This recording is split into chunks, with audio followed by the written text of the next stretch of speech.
semua. Kami dari kelompok 85A12 akan menjelaskan tentang instrumen pasar modal di Indonesia. Pertama-tama, perkenalkan, nama saya Singgih Prasetyanto, NIM 2018-008468, dan teman saya. Perkenalkan, saya Putri Nur Adia, NIM 2018-008-457, dari kelas 5A12. Perkenalkan, nama saya Ringardia Setiawan dari kelas manajemen A12, NIM saya 2018-008-463. Nah, langsung ke materi. Apa sih instrumen pasar modal itu? Instrumen pasar modal adalah surat-surat berharga atau sekuritas yang diperdagangkan di bursa. Dan untuk sifat dari sekuritas tersebut adalah jangka panjang. Lalu, untuk jenis-jenis instrumen pasar modal di Indonesia, yang pertama adalah saham. Saham adalah bukti kepemilikan atau penyertaan modal pada suatu perusahaan yang merupakan klaim atas penghasilan dan aktiva perusahaan. Saham sendiri terbagi menjadi dua, saham biasa dan saham preferen. Perbedaannya adalah saham preferen, dividen pada pemegang saham didahulukan dan nilainya tetap tidak berubah dari waktu ke waktu. Lalu untuk karakteristik dari saham adalah, yang pertama, merupakan bukti kepemilikan suatu perusahaan. Yang kedua, periode waktunya tidak terbatas.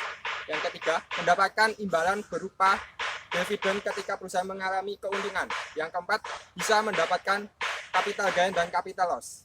Lalu, hak yang didapat ketika memiliki saham adalah, yang pertama, dividen atau pembagian laba kepada pemilik saham apabila perusahaan mengalami keuntungan. Yang kedua, yaitu hak suara pada rapat umum pemegang saham. Yang ketiga, yaitu mendapatkan pembagian ketika perusahaan likuiditas. Selain itu, dalam kepemilikan saham, kita juga terdapat keuntungan dan resiko.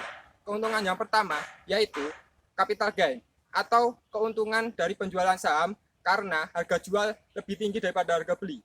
Yang kedua, yaitu dividen atau pembagian laba. Yang terakhir, yaitu bonus saham. Lalu resikonya adalah, yang pertama, capital loss atau kerugian ketika penjualan saham dikarenakan harga jual lebih rendah daripada harga beli. Yang kedua, yaitu jika emiten rugi, maka kita sebagai pemilik saham tidak akan mendapatkan dividen. Lalu yang ketiga atau yang terakhir, yaitu ketika emiten bangkrut, maka hak pemegang saham kita akan berakhir. Jenis instrumen dibagi menjadi 5, yaitu yang pertama obligasi pemerintah atau ORI, obligasi pemerintah daerah, obligasi biasa, kemudian zero coupon bond, kemudian convertible bond. Karakteristik jenis instrumen, yang pertama, periode waktu terbatas, umumnya 1-5 tahun. Kemudian memberikan imbalan berupa bunga yang dibayarkan setiap 3 bulan. Selanjutnya, bunga bisa tetap tidak kembali sepanjang periode atau berubah setiap tahunnya. Kemudian, apabila tingkat bunga yang dipasarkan naik, maka harga pasar surat mengikuti perkembangannya atau sebaliknya. Kemudian, resiko dan return yang kita terima. Yang pertama, saya di sini akan menyebutkan resiko itu sendiri. Berkurangnya nilai pokok,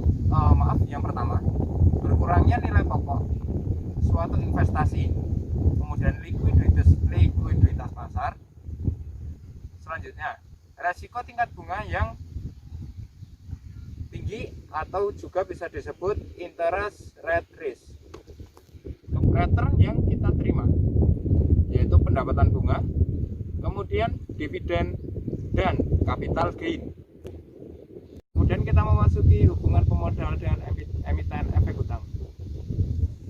Yang pertama yaitu emiten berjanji untuk membayar kembali hutang dan membayar pendapatan sesuai perjanjian penerbitan obligasi. Yang kedua, pemodal mempunyai klaim atas harta emiten sebagai nilai yang ditentukan menurut perjanjian penerbitan obligasi. Kemudian yang ketiga atau yang terakhir, emiten dapat menunjukkan klaim amanat untuk mewakili kepentingan dari si pemodal. Kemudian kita memasuki saham ilegal.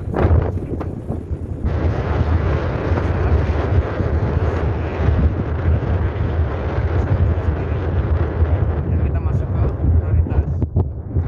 Di dalam prioritas ini dibagi menjadi beberapa, yaitu yang pertama didahulukan dalam pembayaran dividen. Kemudian dividen tetap, dalam artian ini dividen tetap yaitu investor memiliki hak untuk mendapatkan pembayaran dividen dengan jumlah yang tetap. Kemudian dividen kumulatif, di dalam dividen kumulatif ini memiliki artian juga, yaitu investor berhak mendapatkan pembagian semua dividennya yang berhutang pada tahun-tahun sebelumnya. Kemudian yang terakhir yaitu masuk ke konversi. Konversi ini sendiri dapat diartikan bahwa investor berhak menukar saham istimewa yang dipegang dengan saham yang biasa. Kemudian yang terakhir yaitu keuntungan atau kekurangan memiliki saham istimewa. Di sini saya akan menyebutkan keuntungannya terlebih dahulu, yaitu capital gain, kemudian dividen tetap. Kemudian saya akan menyebutkan kerugian dari memiliki saham istimewa tersebut, yaitu emiten bangkrut, kemudian pembayaran harta urutan di bawah pemegang si obligasi. Demikian presentasi dari saya. Slide selanjutnya akan dilanjutkan oleh rekan saya. Terima kasih. Saya akan melanjutkan presentasi dari teman saya mengenai instrumen pasar modal. Yaitu yang pertama yaitu mengenai obligasi. Obligasi sendiri adalah surat berharga yang berisi kontrak antara investor dan juga emiten. Lalu apa sih surat obligasi itu? Surat obligasi adalah selembar kertas yang menyatakan bahwa pemilik kertas tersebut memberikan pinjaman kepada perusahaan atau yang menerbitkan surat obligasi tersebut. Kemudian keuntungan apa saja yang diperoleh dari memiliki obligasi ini? Keuntungannya adalah pendapatan tetap atau bunga dan juga capital gain. Kemudian untuk kerugiannya sendiri, kesulitan untuk menentukan penghasilan obligasi karena sulitnya memperkirakan perkembangan suku bunga. Lalu yang kedua yaitu jika suku bunga meningkat, maka investor akan rugi. Selanjutnya ada obligasi konferensi. Obligasi konferensi yaitu obligasi yang bisa dikonferensi menjadi saham biasa.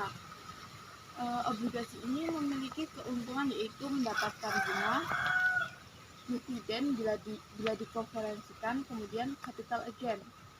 Lalu kerugiannya sendiri, apabila setelah dikonferensi maka suku bunganya akan naik.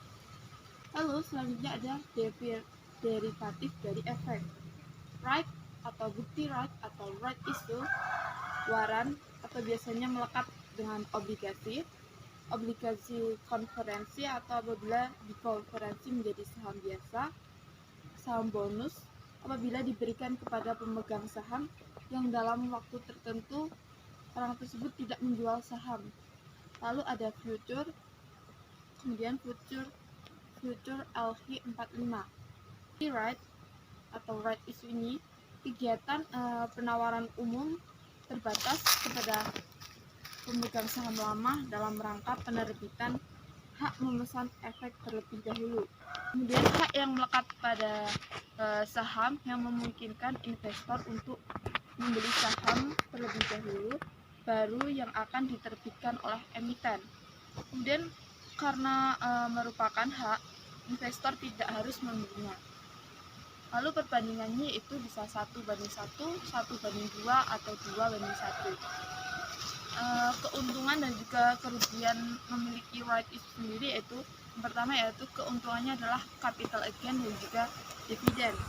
Kemudian yang terakhir yaitu ada kerugiannya yaitu menurunnya harga saham, lalu menurunnya dividen per lembar saham.